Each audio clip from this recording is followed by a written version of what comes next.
opcións temos para sair desta vaga de calor? Mira, eu estou recomendando a xente isto. Ajá. Por qué? Porque, mire, se vos parece ben, explico-vos un pouquiño... Sí, por favor. Así por encima Sí, porque lle funcionamento vexo aquí desto. a trompa dun elefante que debe Isto haber ten portátil moito. As mesmas partes que é un aire acondicionado de split, de parede de sempre. Ten un motor compresor, ten dos radiadores e ten dous ventiladores. Leva un gas dentro. O compresor fai que o gas circule polo circuito e que pase polos dous radiadores. Os dous radiadores, a ver se nos quedamos todos máis ou menos. Vamos a explicar de forma sencilla porque isto daríanos para... Para que o entendan na Para casa dar moi entendido. brevemente, sí. O gas pasa por un radiador, que chamamos radiador condensador. Aí pasa de estado gaseoso a líquido. Ese radiador, nese proceso, quéntase. Vale?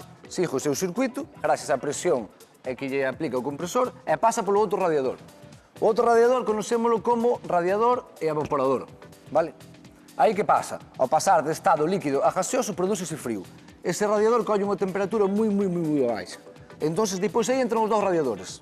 Un encárgase de que o radiador condensador, ese calor que solta, empujámoslo para fora, daí que teñamos este tubo. Claro, que vai para fora. E o outro ventilador fai pasar o aire da estancia a través do evaporador, que está moi frío, entonces sale o noso chorro de aire frío para adiante. Estás nolo vendendo moi ben porque é un aparato que funciona moi ben, Funciona é moi moi caro. ben. É o que está preguntando a xente na casa, Sí. é moi caro. A partir de 200 euros xa os temos. A diferencia cun de split ou de parede, pois que o outro leva a parte máis ruidosa desto, que é o compresor, vai fora da casa. Entonces, principal inconveniente desto, que temos o compresor dentro, é un aparato ruidoso. A Vale. min, polo menos, eu non son capaz de dormir con Que isto. Gústame outras que nos veñas opcións coa verdade temos? por diante. Sí, a verdade por diante sempre, verdade, Isabel? Aí está, estaba lle preguntando que outras opcións temos, non? Porque se hai barullo, a ver que outras Eu que opcións recomendo temos. con este equipo esperar ás 8 da tarde, ou por aí máis ou menos, e antes de ir para a cama, pois poñémolo 3 ou 4 horiñas. E dormimos Claro. frescos. Consume moito. Esa é unha boa pregunta. Claro. A que va a responder, evidentemente, que para iso te traes... Está todo o mundo Pichín, pensando dino a niso. verdade, Pois mira, é moi importante fijarse no tipo de compresor que leva. Vale. Porque hai uns compresores ahora, uns motores compresores que xa vemos nas lavadoras, prácticamente en todas, e incluso nos frigoríficos, que son inverter. Que quer dicir inverter? Un motor convencional, cando quer enfriar, arranca e vai a piñón fijo, a muerte, a todo o que poda para enfriar. Eso, a parte dun consumo moi alto, danos un chorro de aire frío que non é agradable. O motor inverter que fai? Traballa, arranca, traballa a tope, hasta chegar a temperatura que nos lle pidamos, e despois, a maioría das veces, en vez de apagarse, baixa a velocidade e queda ao ralentín, como un coche. E entón, ten un consumo moi baixiño e aguántanos. E mantén. Que ten? Aforrámonos tranquilamente un 40% do consumo dun destos. Un destos, de motor tradicional, estamos falando de entre 1000 e 1500 vatios.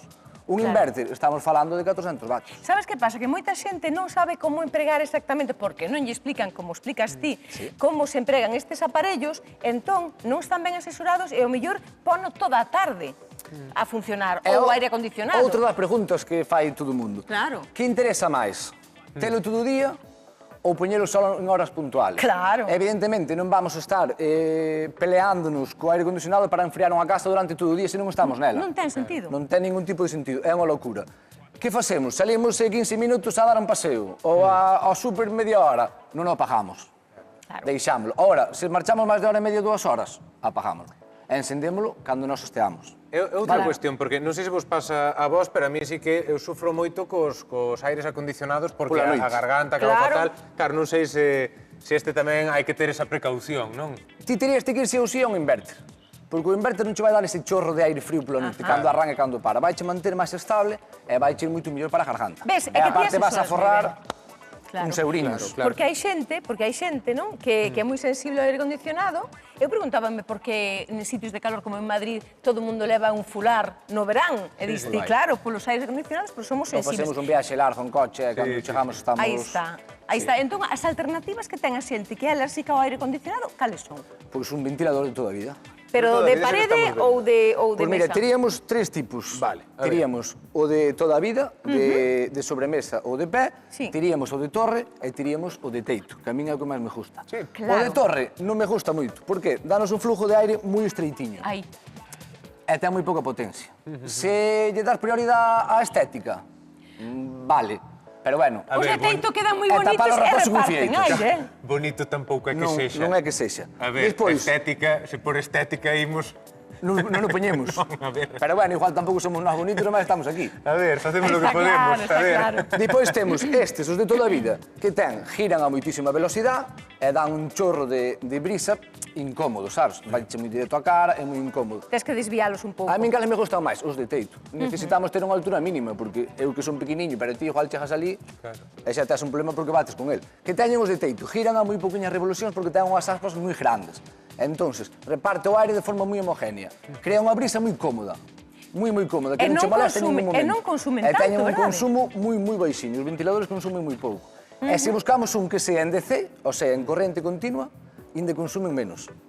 O que pasa Moitísimo menos. O que pasa que, claro, estes Menos ventiladores... que unha bombilla de LED. Claro, pero digamos. estes ventiladores o que están facendo é mover ese aire quente que Mover te o dentro aire, da claro, casa. non É dicir, a che enfría. sensación é moito máis distinta. Claro, moito diferente. No baixo da casa, na primeira planta, sirve. No teu caso, no baixo coberta, con isto vas pasar calor igual. Home, claro, Un teño pouquiño menos, ter aire pero acondicionado. despois nos ventiladores de teito tamén hai uns que teñen modo verano e modo inverno. No inverno invirten o sentido de giro, e entonces empujan o aire frío cara arriba, o aire frío desplaza o aire quente, obliga a baixar, e axudache a mellorar a eficiencia da túa calefacción, sea eléctrica, sea unha bomba de calor, sea o que sea. Está claro que para todo hai que consultar co experto, non? Porque neste caso temos opcións máis baratas e máis caras. Exacto. Claro, Sí. pero baratos, pero canto é barato. Ventiladores desde 30 euros. Cal tes ti na casa? Eu teño un destes. Un destes, non? Eu Se teño un Pichín os destes. ten... Ter moitas habitacións. Teño unha casa tan grande que aquí vendo tantos que, sabes? Teño unha Claro, casa enorme. home, claro. Claro. Outro apunte importante que se me Sí. pasaba, Sí. sobre os aires acondicionados portátiles. Como último a destacar xa deles. Se buscamos un que teña bomba de calor, eso xa é a bomba, nunca mellor dito. Claro. Leva unha válvula inversora que cambia o funcionamento dos radiadores, un polo outro.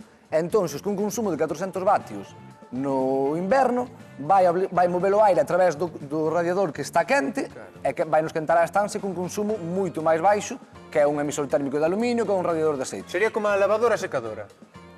Dos en uno. Dos en uno. Dos en uno. Básicamente o mesmo. Dos en uno. Eu creo que- Cambiámoslle Eu creo que Pichín ten que vir outro día para explicarnos como poderíamos facer a maneira máis económica, o sea, non ter tanto consumo de electricidade e como Ese proteger sabemos a a todos, casa. pero non é legal. Entonces, non pode ser. Eso temos que dicir fora de cámara, Sí, non? sí, sí. Efectivamente.